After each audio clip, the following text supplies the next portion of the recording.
Hola queridos maestros, soy Eugenia Solís, su coach de lectura. En este video quiero que abordemos algunos aspectos importantes en cuanto a las estrategias y a las microhabilidades de comprensión lectora.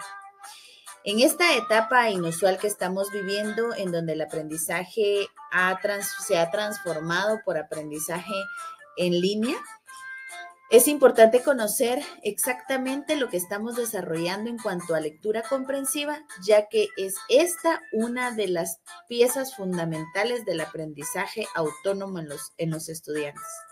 Los estudiantes están trabajando solos, muchas veces no tienen el apoyo de papá y mamá y no tienen esa guía que ustedes les dan en clase cuando están cerca de ustedes para poder ir desarrollando estrategias de comprensión lectora, ir comprendiendo los textos, ir realizando su proceso de aprendizaje de manera efectiva.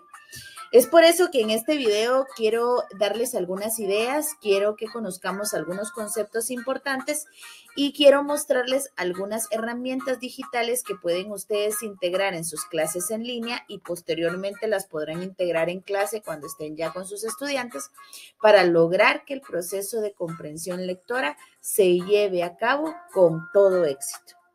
Para iniciar, quisiera que comentáramos acerca de los objetivos fundamentales del proceso de comprensión y del proceso de desarrollo de macrohabilidades del lenguaje. Es muy importante conocer que nosotros como seres humanos tenemos 4 macrohabilidades del lenguaje, que son leer, escribir, escuchar y hablar. En clase, regularmente no se desarrollan de manera efectiva.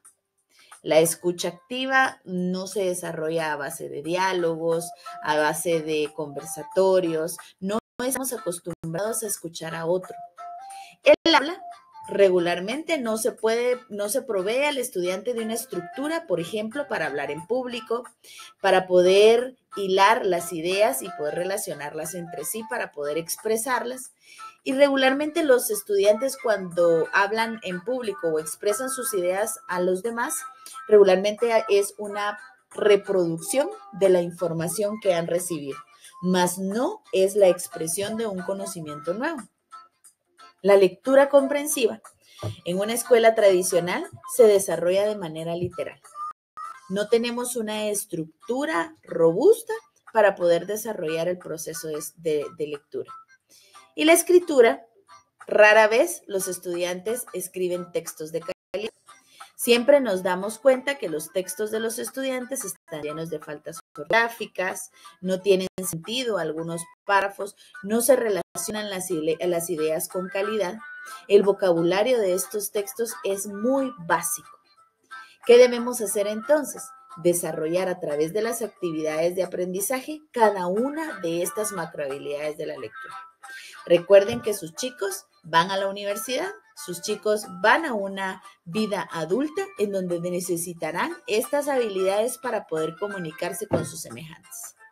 Entonces, en este caso, para poder desarrollar estas en individual de la lectura y la escritura específicamente, quiero que analicemos y que reflexionemos en qué.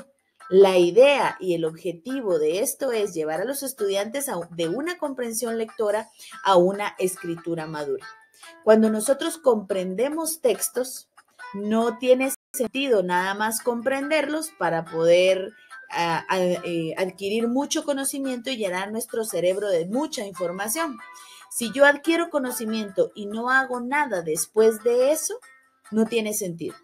La idea de adquirir el conocimiento es poder realizar, como decía Piaget, un proceso de asimilación para posteriormente producir conocimiento nuevo. Esto quiere decir que el cerebro de mi estudiante debería integrar sus conocimientos previos con la nueva información para crear un conocimiento nuevo y luego poder producirlo.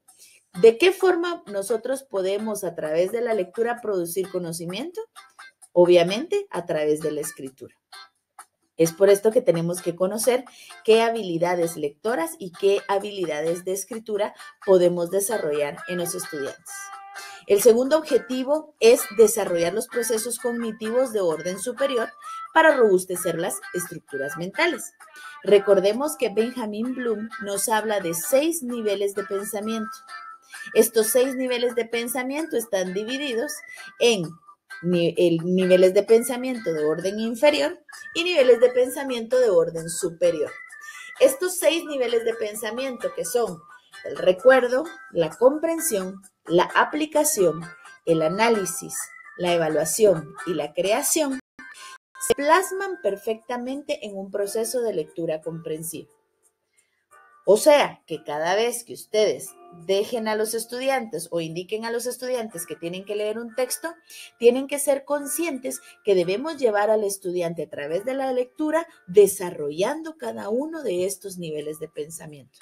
Cuando mis estudiantes llegan a un nivel de pensamiento superior, sus estructuras mentales se hacen cada día más complejas.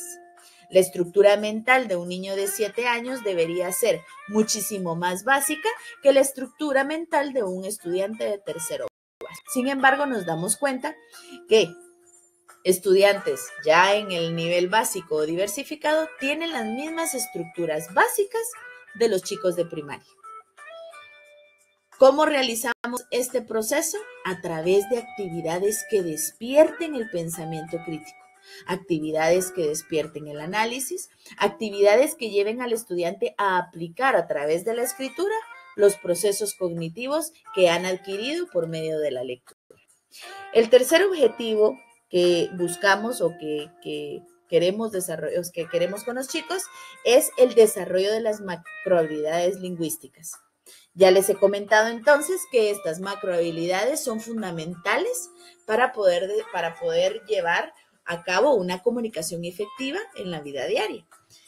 Recordemos que nosotros tenemos una clase llamada Comunicación y Lenguaje y esta clase no solamente habla de gramática y ortografía y caligrafía, sino también debería trabajar estas macrohabilidades lingüísticas. Si nosotros nos centramos plenamente en la lectura,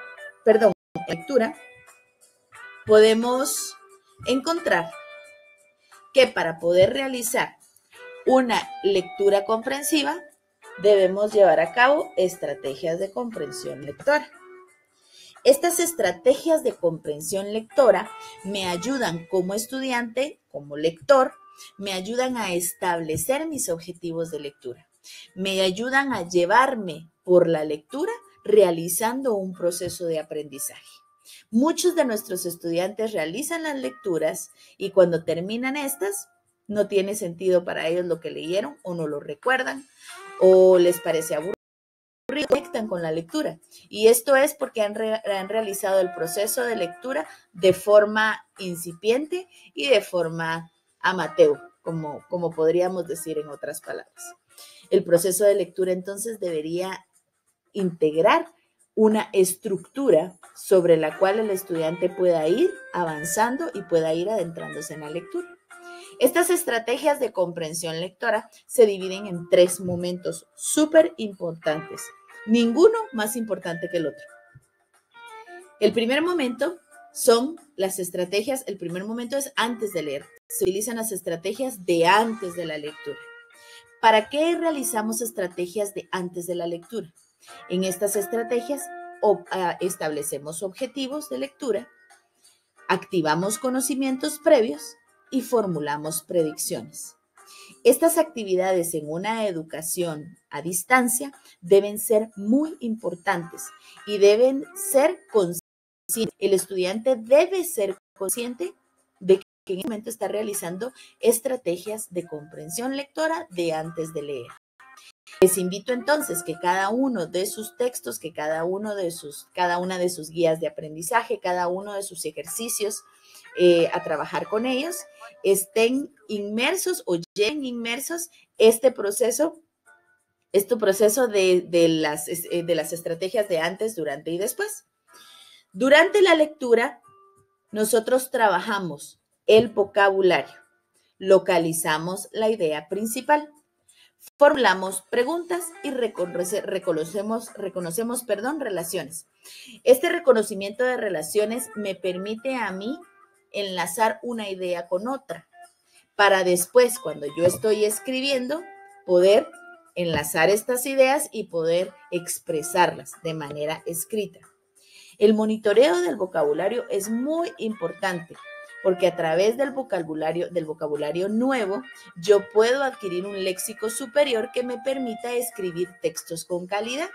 Recordemos que el vocabulario nuevo va más allá, va más allá de buscar en el diccionario y saber qué quiere decir la palabra, porque en realidad cuando nuestro estudiante busca la palabra en el diccionario, aprende su significado y después lo olvida. Si nosotros no realizamos ejercicios que integren las nuevas palabras, los estudiantes no van a adquirir nuevo y se quedarán siempre con el vocabulario básico que ya manejan. Para encontrar la idea principal, es importante que el estudiante aprenda a jerarquizar la información. Si usted le dice a su estudiante, subraya lo más importante, el estudiante va a subrayar todo el texto o va a subrayar párrafos aleatoriamente, pero no lo va a hacer de manera consciente. Antes de enseñar a encontrar, antes de pedir que encuentren una idea principal, es importante enseñar a los estudiantes a jerarquizar la información. Si nosotros le enseñamos al estudiante a jerarquizar la información de manera consciente, será para ellos muy fácil encontrar ideas principales dentro de las diferentes lecturas, sean estas del tema que sea. ¿Para qué formulamos preguntas? Formulamos preguntas para después evaluar si esas preguntas fueron contestadas o si necesitamos otras fuentes de información para que ellos continúen o para que aclaren esas dudas y para poder adquirir ese conocimiento. Las estrategias de después de la lectura nos ayudan a evaluar, pero no a evaluar de una forma literal. He hecho muchísimas evaluaciones de muchísimos maestros cuyas preguntas son: ¿cuáles son los personajes principales? ¿Cuáles son los personajes secundarios?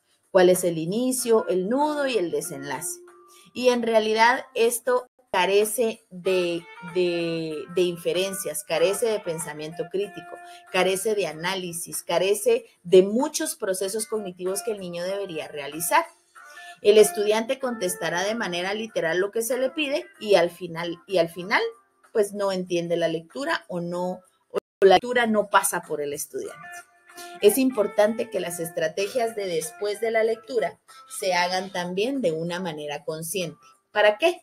Para que el estudiante pueda evaluar el texto y más allá de eso, que pueda evaluar su propio desempeño en el proceso lector. ¿Usted cree que su estudiante sabe exactamente en qué nivel de comprensión lectora se encuentra? ¿Sabe su estudiante qué dificultades enfrenta en el proceso de comprender un texto? ¿O simplemente le dice, es que la lectura es aburrida o no me gusta o qué sé yo?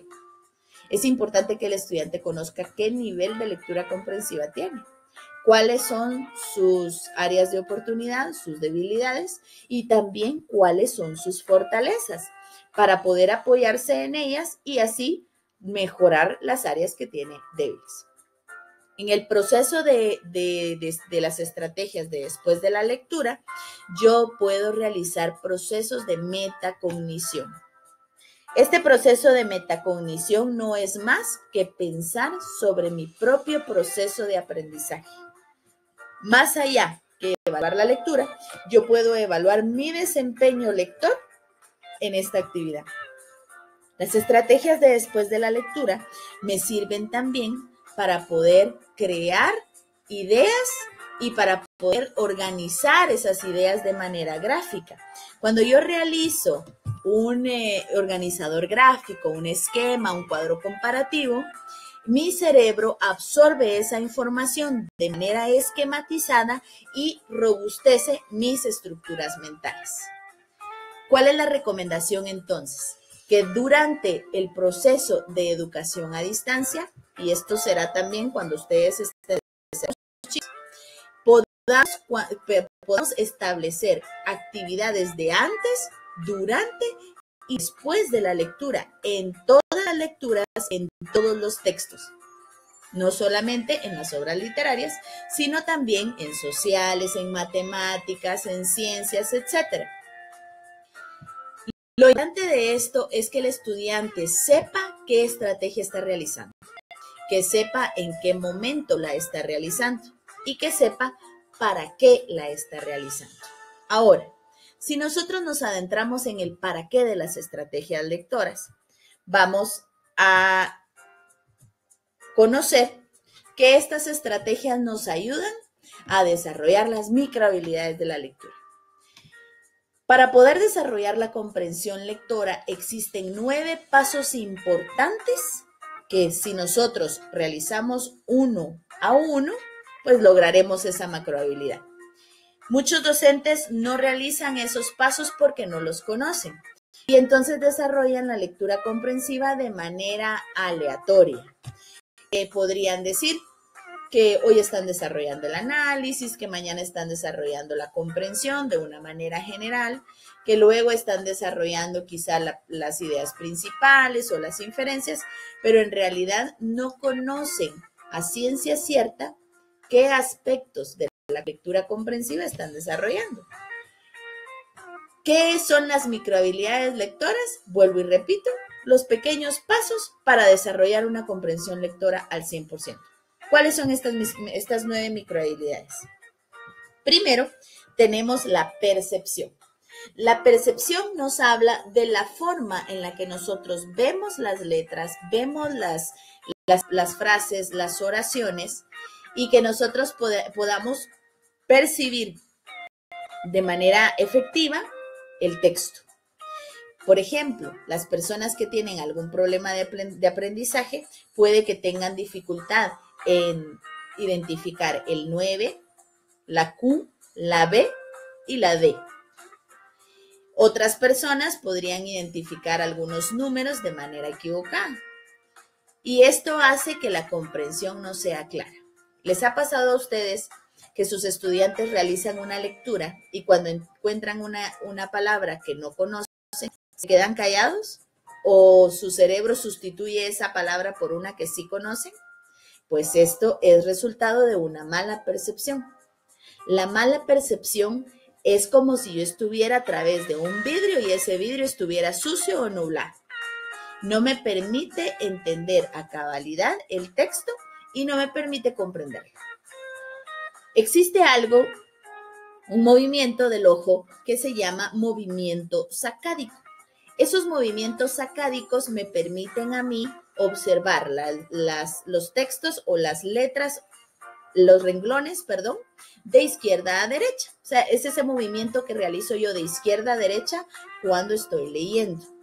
Cuando esos movimientos sacádicos no están lo suficientemente practicados, no lo practicamos con regularidad, el músculo ocular no está ejercitado, es como cualquier músculo del cuerpo.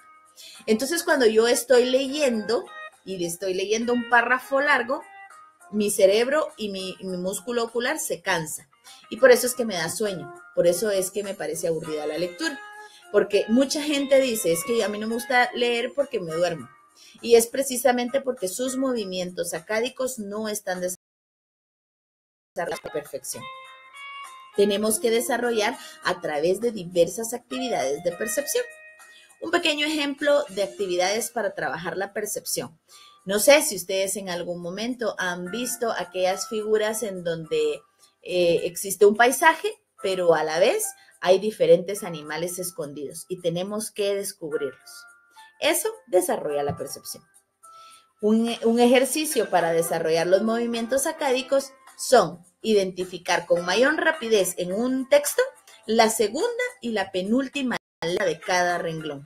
De esa forma, mis movimientos oculares se vuelven más ágiles y dejará de darme sueño cuando lea. La segunda microhabilidad de la que vamos a hablar hoy es la memoria. Según Benjamin Bloom, el recuerdo es el primer proceso cognitivo que realiza la persona.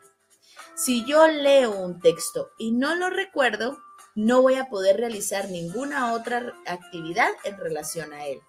Es súper importante que las personas puedan recordar lo que leen para después analizarlo, sintetizarlo, resumirlo, esquematizarlo y demás. La siguiente microhabilidad es la anticipación. La anticipación me permite a mí, antes de empezar a leer el texto, hacer predicciones. Yo puedo hacerle la pregunta a mi niño, ok, mira el texto, anticípate a lo que va a pasar. ¿Puedes observar la figura? Ubícate en los títulos y los subtítulos. Léelos. ¿Qué te dice esa información? ¿De qué crees que se va a tratar el texto? Esto se trabaja en las estrategias de antes de la lectura. Es importante que el estudiante haga predicciones para que se logre ese proceso de comprensión durante la lectura. Si yo entro como cuando nosotros entramos a una piscina regularmente nos bajamos por las graditas y vemos qué tan honda está, ¿verdad? Entonces, cuando nosotros leemos un libro, no nos podemos tirar de clavado para adentrarnos en el libro. Es importante poco a poco ir viendo predicciones, formulando preguntas y haciendo otras actividades que me acerquen al texto de una manera paulatina. La anticipación me permite entonces inferir a través de las imágenes o a través de los títulos y subtítulos de qué se va a tratar el texto. ¿Cuál es el objetivo de lectura? ¿Para qué quiero yo leer este texto? La siguiente habilidad es la lectura rápida y atenta. Mi estudiante debería ser capaz de leer dentro de un estándar de tiempo de acuerdo a su edad y poder leer de manera atenta. Esto quiere decir que pueda recordar el texto. Tenemos muchos estudiantes que leen de manera muy rápida, pero cuando le preguntamos qué leyó, nos dice no recuerdo. Estudiantes también que leen súper despacio porque necesitan leer muy despacio para poder comprender el texto. Tenemos que tratar de regular tiempos y comprensión a la vez. Cuando nosotros realizamos esto, entonces logramos que el estudiante lea en un estándar de tiempo adecuado y que pueda ir comprendiendo los textos. Ejercicios para realizar esto, competencias. A los chicos les encanta jugar. Podemos trabajar ahora que estamos usando diferentes herramientas como Zoom, como WhatsApp, como Facebook incluso, o Teams, o Google Meet, o cualquier herramienta que ustedes utilicen. Podemos compartir un cronómetro y leer un texto en voz en silencio. De acuerdo al nivel de lectura o de acuerdo a la rapidez de lectura, los estudiantes pueden ir midiendo su progreso. Cuando nosotros gamificamos la educación, cuando nosotros integramos actividades lúdicas en este proceso, los estudiantes se motivan. ¿A qué persona no le gusta jugar? Incluso a la edad nuestra, cuando nos ponen a competir, nos emociona, ¿no? Entonces, los ejercicios de competición de manera agradable nos ayudan a desarrollar esta parte de la lectura rápida y atenta. Las siguientes estrategias o las siguientes microhabilidades, a desarrollar son la inferencia. ¿Qué es la inferencia? La inferencia es cuando yo asumo algo que no está escrito y puedo emitir una opinión. Un ejemplo básico. ¿Cuál era la intención del autor al identificar o al describir este paisaje de color gris? Un estudiante con un nivel literal de la lectura me podrá decir, ay, porque le gusta el color gris.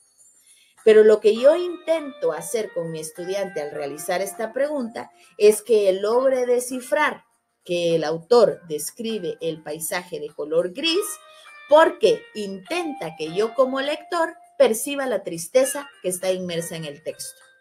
Cuando mi estudiante logra ese nivel de razonamiento, yo puedo decir que él está en un nivel inferencial de la lectura.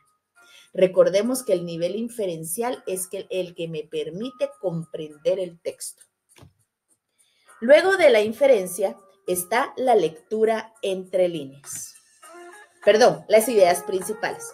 Las ideas principales obviamente son el núcleo de la lectura, pero como les decía al principio, si usted le dice a su estudiante subraye lo importante, él va a subrayar todo el texto. ¿Qué es lo primero que debemos enseñar cuando pedimos que los estudiantes ubiquen las ideas principales, debemos enseñar desde los primeros grados a jerarquizar información. ¿Qué es más importante y por qué? Y podríamos hacerles preguntas muy sencillas. Por ejemplo, a ver chicos, ¿qué es más importante? ¿El recreo o la refacción? Y muchos les van a decir el recreo, porque ahí es donde juego. Pero luego tenemos que llegar o llevarlos hasta el razonamiento o hasta la reflexión de que la comida es mucho más importante en el cuerpo humano que el juego. Obviamente, las dos son importantes, pero la indispensable es la comida. Cuando mi estudiante descubre esa jerarquía de información, ya puede practicar en los textos. Un ejercicio muy bonito que pueden ustedes realizar y que ha dado mucho resultado es que impriman un texto en una hoja de papel bond y que recorten todos los párrafos del texto. Luego hacemos el ejercicio de quitar un párrafo y de leer la lectura. Si el estudiante entiende la lectura, esto quiere decir que el párrafo que han quitado no es la idea principal. Luego quitan otro párrafo y si el estudiante en este caso sí entiende la lectura o no la entiende, entonces si no la entiende, es esa la idea principal. Si sí la entiende, esa no es la idea principal. Cuando yo enseño al estudiante a jerarquizar la información, para él será muchísimo más fácil comprender los textos posteriormente.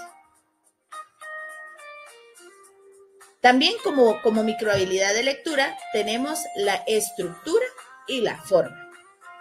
Es importante que los estudiantes aprendan a leer diferentes tipos textuales. Si mis estudiantes conocen los diferentes tipos textuales, será muchísimo más fácil para ellos escribirlos. Estamos conscientes que no es lo mismo leer una carta de amor que un examen de matemática. Tienen estructura diferente, están escritos con diferente vocabulario y por supuesto que generan sentimientos diferentes. Si nosotros logramos que nuestros estudiantes conozcan cada uno de los textos que están leyendo, cada uno de los tipos de textos que están leyendo, obviamente ellos podrán escribir esos tipos de texto con propiedad, conociendo su estructura. Cuando yo llegué a la universidad en primer año, a mí me dijeron, realice un ensayo de este libro. Yo les prometo que no sabía cómo hacer un ensayo. Al final, lo que hice fue crear un texto narrativo. Y pues eso no tiene nada que ver con un ensayo. ¿Qué pasó allí? Que en mi vida escolar a mí nadie me había enseñado a escribir un ensayo. Ustedes preguntarán, ala, pero no puede ser que en sus 15 años de escuela no haya escrito un ensayo. Por supuesto, muchas de mis tareas escolares fueron, realiza un ensayo acerca de este tema, pero nadie me enseñó a escribir. Entonces, yo realicé y elaboré siempre textos narrativos. La importancia de que los chicos conozcan cada diferentes tipos de texto también incide en la comprensión de estos. Si yo comprendo a cabalidad cuál es la estructura de este texto, pues obviamente voy a realizar una lectura más consciente. La lectura entre líneas. La lectura entre líneas es cuando yo leo lo que no está escrito. Por ejemplo, yo tengo el texto, cómete la pizza, le dijo. Y si me preguntan a mí, ¿a quién le dijo? ¿A quién le dijo? Pues le dijo a María, podría ser la respuesta. Y entonces nos preguntamos, ¿y por qué yo sé que le dijo a María? Si ahí no dice le dijo a María, simplemente dice le dijo. Y esto es porque en un párrafo anterior hablaba que Juan estaba con María y que pidieron una pizza. Eso es leer entre líneas, leer lo que no está escrito sin asumir nada, simplemente analizar lo que ha pasado anteriormente. No puedo emitir ninguna opinión, simplemente descifro lo que no está escrito. Y por último, tenemos la autoevaluación. Yo les decía hace un momento que es muy importante el proceso de metacognición. Para el autoaprendizaje es importante que yo esté consciente en qué nivel de aprendizaje me encuentro. En el área de lectura, es importante que yo esté consciente de en qué nivel de lectura me encuentro. ¿Para qué? Para establecer mis propios planes de mejora. En este momento, en esta situación de aprendizaje online, mi maestro no siempre va a estar cerca de mí para poder decírmelo. Regularmente cuando estamos en el aula presencial, nosotros podemos hacer una retroalimentación del nivel de aprendizaje del estudiante y podemos decirle, mire, a usted le hace falta todavía trabajar en el análisis, todavía le hace falta recordar para poder resumir después o qué sé yo. En el aprendizaje a distancia, este proceso se convierte en un proceso autónomo.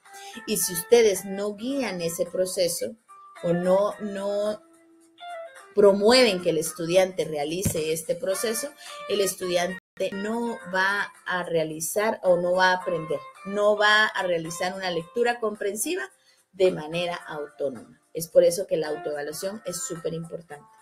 Ahora, habilidades lectoras, ¿para qué? Para después producir textos. Debemos llevar a nuestros estudiantes a escribir.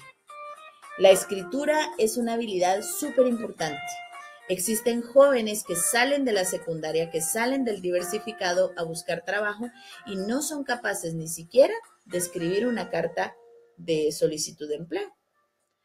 Personas que no pueden escribir una carta de recomendación. Personas que son incapaces de escribir un artículo de opinión. ¿Por qué? Porque en la escuela regularmente lo que nos ponen a escribir es una conclusión, una introducción, cosas que realmente no salen de nuestra cabeza, sino muchas veces es reproducción de algo. Conclusiones como, por ejemplo, me gustó mucho hacer este trabajo, gracias. Y en realidad carecen de contenido. Es importante que los estudiantes escriban entonces para poder producir nuevo conocimiento. ¿Y qué tipo de habilidades desarrollamos en el proceso de escritura? Primero, las psicomotrices. Las habilidades psicomotrices se van desarrollando desde el nivel preescolar. Cuando la maestra deja que el estudiante haga bolitas de papel de China, cuando la maestra le lleva la mano, cuando la maestra le enseña el trazo al estudiante, le enseña a sentarse, a tomar el lápiz, etc., está enseñando habilidades psicomotrices de la escritura. Y por eso se trabaja la psicomotricidad o se llama la psicomotricidad fina a este proceso. Tenemos otro tipo de habilidades que en estos momentos son muy importantes para los chicos y son las habilidades digitales. ¿Cómo están trabajando los estudiantes estas habilidades? Primero, ¿qué tipo de dispositivo tienen en casa? Muchos niños no tienen dispositivos, tienen un celular y escriben únicamente con los pulgares, por ejemplo. Otro caso puede ser que los estudiantes tengan un teclado, una laptop o una computadora de escritorio. Y entonces tengan posiblemente un espacio adecuado. O si tienen una laptop, pueden trabajarlo en la cama, pueden trabajarlo en el patio, donde ellos mejor les plazca. Dentro de las habilidades de escritura digitales está el ambiente en donde estamos trabajando. El uso del teclado, la velocidad de escritura, el procesamiento digital del texto. Incluso la forma en la que nosotros nos relacionamos con el teclado. Muchas veces no conocemos en dónde se coloca la tilde, en dónde se coloca la arroba, y es importante que conozcamos nuestro dispositivo para poder escribir textos con calidad. Después de trabajar las habilidades psicomotrices y digitales, nos vamos a las habilidades cognitivas. Estas son las habilidades que le dan forma y riqueza a mi texto, las que le proveen de calidad. Y acá nos vamos a detener en 4 procesos fundamentales. Primero, recordemos que la escritura madura o la producción textual tiene 3 fases fundamentales que son la preescritura, la escritura y la revisión. Yo no puedo escribir un texto de cero, enfrentarme a la hoja en blanco y empezar a escribir lo que me fluya. Yo tengo antes de eso que preparar mi cerebro para escribir.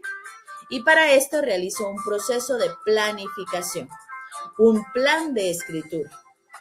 Dentro de las habilidades de escritura, cuando hablamos de un plan de escritura, tenemos que tener un proceso previo que es análisis.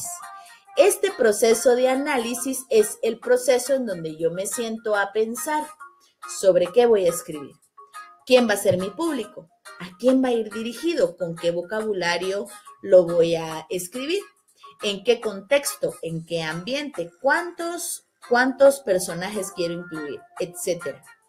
Tengo que hacer un análisis de lo que quiero escribir, hacia quién va a ser dirigido, cuál va a ser el objetivo de ese texto y para qué quiero comunicar esta información. Cuando tenemos ese análisis realizado, entonces ya podemos planificar. En la planificación es importante que yo vaya generando las ideas en orden. Por ejemplo, si voy a realizar un ensayo, que yo pueda definir cuál va a ser la introducción, qué enfoque tendrá. Luego, cuáles serán mis 3 argumentos, con una pequeña frase, con una idea principal, para después desarrollarlas en el proceso de escritura. Después, definir cuál va a ser mi conclusión. Cuando yo tengo esa estructura y se dan cuenta que por eso es que yo necesito conocer la estructura y la forma de los textos, porque en el proceso de planificación yo voy a poder definir esa estructura y poder así escribir un texto de calidad. Después de que yo tengo ese plan de escritura, es en el momento en donde entonces yo me siento a redactar. Pero con ese esquema, con esa estructura previa, mi texto va a fluir y yo voy a escribir de manera más libre, más relajada y voy a poder desarrollar las ideas con mayor propiedad. Cuando yo termino de redactar mi texto, lo reviso. Yo no puedo entregar un texto recién salido del horno. Muchos estudiantes escriben el texto y si ustedes se lo piden por correo o por alguna plataforma, escriben y envían y se acabó el proceso. Es importante que para que el texto tenga calidad, yo pueda realizar ese proceso de revisión. Ese proceso de revisión a mí me permite cambiar las ideas, modificar las frases, ver si mis párrafos son muy largos, son cortos, si tengo asonancias o tengo disonancias. Las asonancias son cuando el orden de las vocales en diferentes palabras que están cerca es el mismo. Las disonancias es cuando se da este proceso en consonantes. Mi tema o mi texto debe tener un ritmo. Debe sentirse bien al momento de leerlo. Debe tener palabras nuevas. No debe tener pleonasmos. No debe tener palabras repetidas en el mismo párrafo. Tiene que tener ciertos aspectos que yo voy a encontrar únicamente cuando revise. Porque cuando estoy en el proceso de escritura, simplemente fluyen las ideas y las plasmo. En el momento de revisión es como el control de calidad de mi texto. Cuando yo termino ese momento de revisión, yo monitoreo el proceso. Este proceso debe ser un proceso propio. Es cuando yo adquiero conciencia del proceso de composición. ¿Qué fue difícil para mí? ¿Qué fue más fácil? ¿Con qué claridad creo que expongo las ideas? ¿Cómo es la calidad de mi texto? Esas son preguntas que yo debo hacerme cuando escribo un texto. Sin embargo, por la edad de los estudiantes y porque esto es un proceso, entonces el que debe monitorear de primera mano es el docente. Es usted quien le va a hacer este acompañamiento a su estudiante. Sin embargo, mientras hace el acompañamiento, de una vez modela y da la inducción para que él o ella lo haga de manera individual. Estos son los 3 aspectos más importantes en la lectura comprensiva y en la escritura madura o producción textual. Estos elementos me ayudan de manera remota en este momento de pandemia a que el estudiante adquiera conciencia de aprendizaje y que el aprendizaje sea óptimo. Si nosotros nos centramos básicamente en obras literarias, que es pues regularmente el trabajo que estamos haciendo ahorita en el proceso de lectura, quiero mostrarles nuestra página web, loqueleo.com.gt. En esta página nosotros vamos a encontrar todas las obras literarias que trabajamos en la serie Lo que leo. En la parte de la izquierda, ustedes van a encontrar un formulario para crear una cuenta. Si ustedes tienen Facebook, Instagram o cualquier red social, o si tienen correo electrónico, estarán familiarizados con este proceso. Acá ingresan su correo electrónico, crean la cuenta y les aparecerá un formulario muy sencillo para llenar. Cuando terminen de llenar ese formulario, les pedirán que desde su correo activen su cuenta. Ustedes se ubican en su correo electrónico, encontrarán el correo que les ha enviado Lo que leo y desde ahí activan su cuenta para poder ingresar las veces que ustedes quieran. Cuando ustedes tienen una cuenta creada, como yo en este momento, únicamente introducen sus datos de acceso, el correo y la contraseña que han creado y entran a la cuenta. Cuando ustedes entran a la cuenta y se ubican en el inicio de la página, podrán observar que existe una clasificación de edades para ubicar nuestros libros de Lo que leo. También aparece una lupa en donde ustedes pueden buscar un título en particular. Y están la selección de títulos en esta pantalla de manera aleatoria. Cada uno de estos títulos tiene diferentes recursos a los que ustedes pueden acceder para poder trabajar con sus estudiantes el proceso de escritura de una manera activa y de una manera concienzuda. Vamos a ingresar, por ejemplo, a este libro. Pulsamos la portada del libro y vamos a ver qué tipo de recursos nos presenta este libro. Acá nos habla de los valores que este libro está desarrollando. ¿Cuál es la temática que aborda? En la parte de abajo de nuestra página me aparece la sinopsis para conocer el tema en general. Me aparece la ficha técnica en donde hay algunos datos importantes acerca del libro, del número de páginas, del nombre, del autor, etc. Me aparecen los recursos que han alojado acá en relación a este libro y pues los comentarios que algunos usuarios han dejado para este título. Dentro de los recursos regularmente estará la portada del libro. Esto me servirá pues quizá para dar alguna clase con mis estudiantes y poder proyectar la página principal o la portada, perdón. Me aparecerá la comprensión de lectura. Las comprensiones de lectura que Santillana propone para todos nuestros textos van en estos sentidos de trabajar la parte literal, la parte inferencial y muchas veces la parte creativa de la lectura. Como les decía a un principio, no basta con que ustedes realicen o puedan proponerle al estudiante preguntas literales si no van a trabajar ningún proceso después de ello. Vamos a intentar abrir la lectura. Vamos a mover por acá mi carita y vamos a intentar abrir la comprobación de lectura para que ustedes puedan ver cómo se van trabajando estas evaluaciones. Si ustedes pueden observar. En la parte de cuánto conoces tu libro, cada una de las evaluaciones está creada con diferente estructura, pero veamos esta estructura. En la parte en donde trabajamos cuánto conoces tu libro, estamos trabajando memoria. Entonces, las preguntas serán muy literales. ¿Cómo era Kaplan? ¿Qué hacía la muerte en la casa de Kaplan? Que son preguntas en donde únicamente tengo que acceder a mi recuerdo para poder construir la respuesta. Luego vamos a una parte o a la segunda parte en donde me pregunta qué hay detrás del texto. Acá estoy realizando yo inferencias. ¿Qué motiva a Kaplan a preguntarle a la muerte acerca de su madre? Eso no está escrito. Ahí el estudiante tiene que realizar un proceso de análisis y emitir una opinión acerca de lo que él infiere de esta pregunta. Luego está la parte en donde mi estudiante conecta la lectura con el contexto. Es muy importante que después de realizar una lectura, el estudiante pueda relacionar el texto y el contexto. Si yo no aplico esta lectura en la vida diaria o si no la conecto con nada de la vida diaria, no puedo llegar a un nivel metacognitivo de la lectura.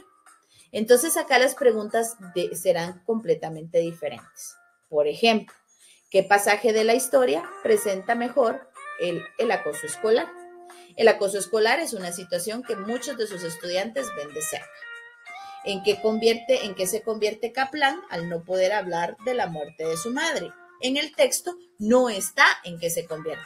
Acá el estudiante debe hacer un análisis para descubrir la respuesta.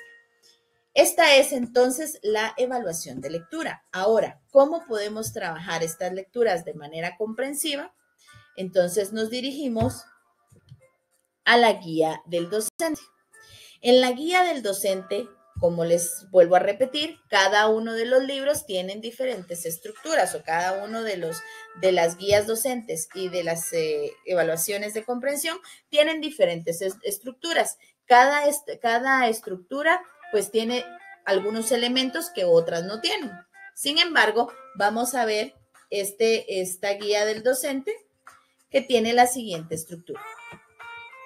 En la página principal o en la primera página aparecerá la sinopsis del libro. En esta sinopsis yo puedo tomar algunos datos importantes para hacer un conversatorio previo con los estudiantes o un conversatorio posterior. Cuando nosotros realizamos la lectura de un libro, es importante que conversemos de ello, que conversemos acerca del tema, que tengamos un diálogo. ¿Qué te pareció a ti? ¿Qué piensas tú acerca de este personaje? ¿Por qué crees tú que esta acción fue tomada de esta forma? Porque de esta forma mi cerebro se conecta con la lectura y el proceso de comprensión es muchísimo diferente o mucho más diferente, muy diferente al general. Yo recuerdo cuando estaba en tercero básico aproximadamente que mis maestras me decían, vas a leer Carazamba, por ejemplo. Y tenía una maestra que era muy organizada y ella nos hacía un cronograma de lectura y entonces nos daba el texto y nos pedía que en un mes o mes y medio pues nos preparáramos para su evaluación. Esa era la única instrucción que ella daba. Comprábamos el libro, empezábamos a leerlo a lo salvaje. No trabajábamos estructura de lectura, no trabajamos estrategias, nada de eso. Al mes y medio, cuando se cumplía el plazo, nos sentaba a 2 metros de distancia una de otra y nos daba una evaluación. En la evaluación decía, ¿cuál es el nombre del personaje principal? ¿Cuál es el nombre del personaje secundario? Escriba el inicio, el nudo, el desenlace del texto. Y luego de esto, resuma el libro. Yo era muy perezosa para leer, he de confesarles, para leer textos impuestos, porque a mí me gustaba leer los temas que a mí me llamaban la atención. Pero cuando yo veía la imposición del tema, me bloqueaba completamente. Entonces hacía entrevistas previas al examen. 3 o 4 días antes me dedicaba en la hora de recreo a juntarme con todas las alumnas de mi grado, aunque no me cayeran tan bien. Y les preguntaba, ¿ya leíste el libro? ¿De qué se trata? Con todas las entrevistas que yo realizaba, conceptualizaba lo que iba a ser la respuesta de mi examen. ¿Saben ustedes cuál era el resultado? Siempre saqué nota completa. ¿Por qué? Porque mi proceso de aprendizaje sí se llevaba a cabo. Yo conversaba acerca del libro. Sin embargo, la lectura como tal no me llamaba la atención. Además de esto, la maestra siempre colocaba preguntas literales.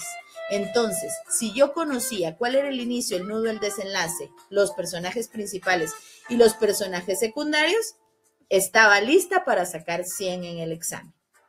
¿Qué buscamos con este tipo de guías? Que el proceso lector no se dé de esa manera, porque si bien es cierto, yo aprendía, no desarrollaba el hábito lector, ni desarrollaba las microhabilidades de la lectura.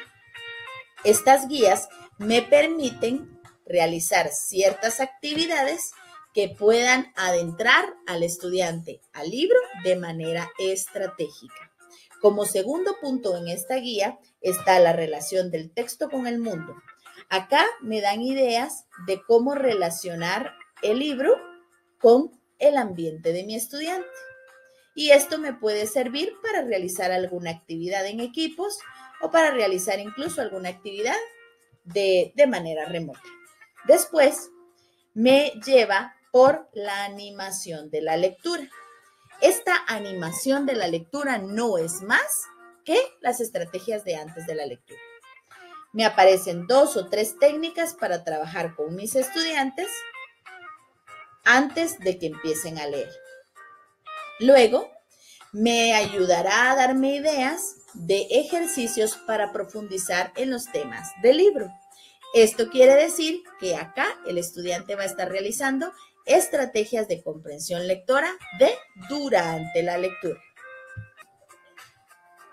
Después de estas estrategias, nos encontraremos con los ejercicios posteriores a la lectura. Estos son ejercicios que me permitirán a mí evaluar la lectura y evaluar mi desempeño. En este momento en donde estamos trabajando educación a distancia, podemos leer estos ejercicios y ver cuáles se adecúan para que los estudiantes los realicen de manera remota.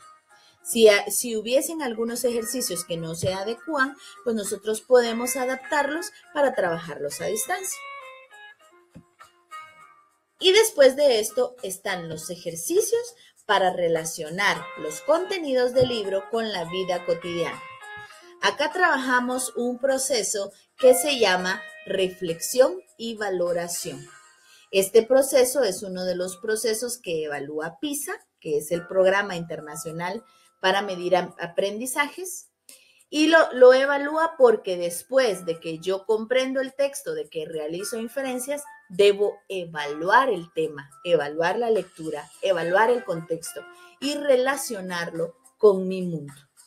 Cuando yo relaciono la lectura con mi mundo, el proceso se ha dado de manera óptima. Estos son los recursos que loqueleo.com/GT nos presentan acerca de todos los libros. Existe un 1% de libros que aún están en los que aún se está trabajando en estos recursos. Si usted encuentra que su libro no tiene los recursos adecuados, le invito a que se comunique con su asesor o con mi persona para que nosotros hagamos las gestiones correspondientes con editorial para que creen los recursos para ese libro. Recordemos que este momento que estamos viviendo de educación a distancia es completamente distinto al estar sentados en un aula todos juntos. Por eso yo les invito a que sus clases no sean clases magistrales, porque muchos docentes se conectan a través de una aplicación con un pizarrón atrás y empiezan a explicar los temas y a escribir todo en el pizarrón. Les piden a los estudiantes que tomen nota, hacen preguntas, refuerzan con ejercicios y se acabó la clase. La idea de esta transformación es a orillarnos a hacer un cambio sustantivo, sustancioso o importante en la educación. Cuando nosotros hablamos de educación online, tenemos que tomar en cuenta que no solamente debemos utilizar la plataforma por la que estamos nosotros conectándonos con nuestros chicos, sino también existen muchas plataformas y muchas herramientas que pueden ayudarnos a que el aprendizaje sea divertido. Quiero mostrarles hoy 3 herramientas muy importantes para poder trabajar de manera activa, para poder evaluar, para poder crear sopas de letras, para poder hacer lluvias de ideas y demás. Por cuestiones de tiempo no voy a explicarles cada una de las plataformas. Sin embargo, en la descripción del video les dejaré referencias de videos que nos explican cómo funciona cada uno. ¿A qué las quiero retar? ¿A qué los quiero retar? A que nos propongamos por lo menos por semana utilizar una herramienta nueva. Si nosotros aprendemos una a una las herramientas, cuando nos demos cuenta sabremos muchas herramientas, utilizaremos muchos recursos y nuestras clases serán más poderosas. La primera herramienta que quiero enseñarles es la página mentimeter.com, menti.com, como se dice en otros ambientes, porque cuando los estudiantes ingresan a trabajar con esta página, pues entran a través de menti.com. Esta herramienta, entre otras cosas, nos ayuda a generar lluvias de ideas. La plataforma o la página kahoot.it nos permite hacer que nuestros estudiantes participen en juegos y en test, en evaluaciones, para que nuestros estudiantes se evalúen de una manera interactiva. Desde su teléfono, ellos pulsarán el color que tiene que ver con el test y la respuesta se va a registrar o se va a visualizar en la pantalla. Aparte de eso, tiene algunas otras funciones como rompecabezas, como bueno, mil funciones más que ustedes podrán ir descubriendo.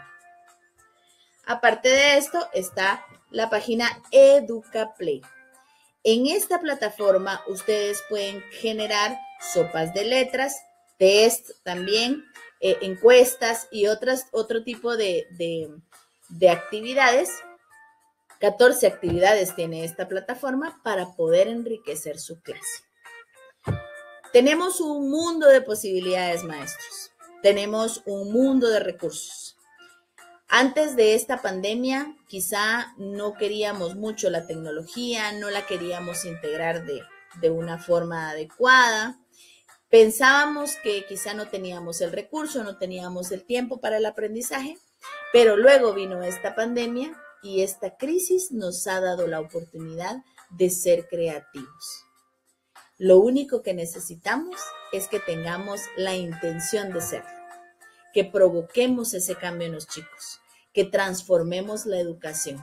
Estamos en el momento de la historia adecuado para poder transformar la forma de enseñar. Les insto a que exploren estas plataformas, que exploren estos recursos para que puedan transformar sus clases y que sus estudiantes se la pasen bien. No está de más decirles que estoy a la orden de todos ustedes para cuando ustedes quieran una asesoría, para cuando ustedes quieran un acompañamiento, pues con mucho gusto a través de su asesor o directamente conmigo pueden comunicarse y pues estoy para servirles. Que Dios les bendiga.